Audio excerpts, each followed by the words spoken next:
biggest motivation for me in the field that I work in is that there's an attainable goal that multiple different people are trying to reach, and that's just a championship. So I think the same level that, of accountability that the players hold themselves to remain prepared for a game whenever their name is called upon to ultimately try to win a championship.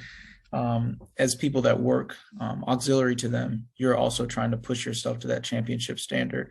And then in terms of staying motivated, I'm just like, I'm a constant thinker. So like, I'm always having ideas come across my mind related to the work that I'm doing, but unrelated to the environment that I'm in right now. So similar to what I was talking about with the application of what you're learning, I've learned more than I actually implement at some points in time in my career. And so just taking those things that I've learned and trying to create or think about some futuristic idea that may come out of what I'm doing, I think that's what always keeps me motivated. Like the what's next, what could come of this?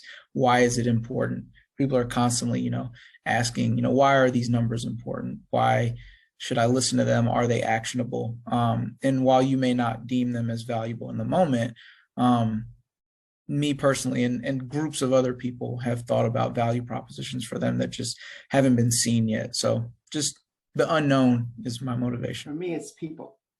I come across so many different people in my day-to-day job and in working in the global arena that I currently work. And there's always a challenge. There's always something that needs to be solved. And what I've learned is that many people close up or close down as soon as a problem arises. That's where I shine. And when a problem arises, it's really about, okay, it's bigger than me and it's not about me. So let's see what we need to do to resolve this issue. And then working through those issues and working through those challenges, I find that there's a reward at the end. Just like when I shared about the 3:46 in the morning run through the house, that probably set the stage. So I have many of those.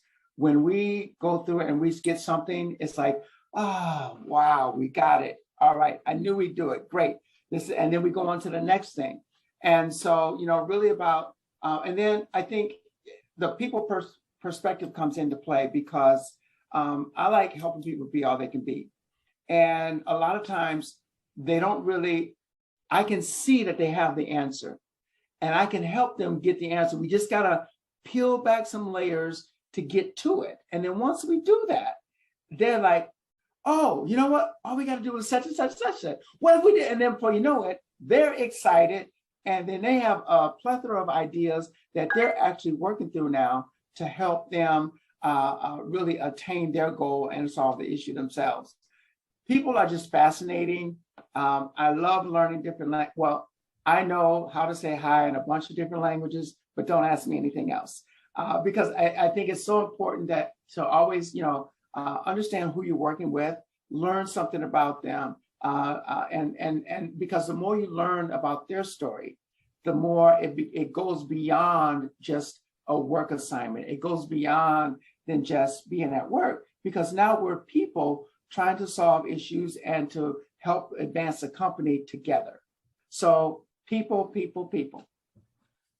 Yeah, I think pushing people to kind of find aha moments is another cool thing too. Like there's always insights hidden within data. And when you find them or you find that code that makes the computer work again, that's always like just a grandiose moment that you want to share with other people, exactly. But more so like pushing them to figure out on their own, like having the intrinsic motivation to want to do that as well. Mm-hmm.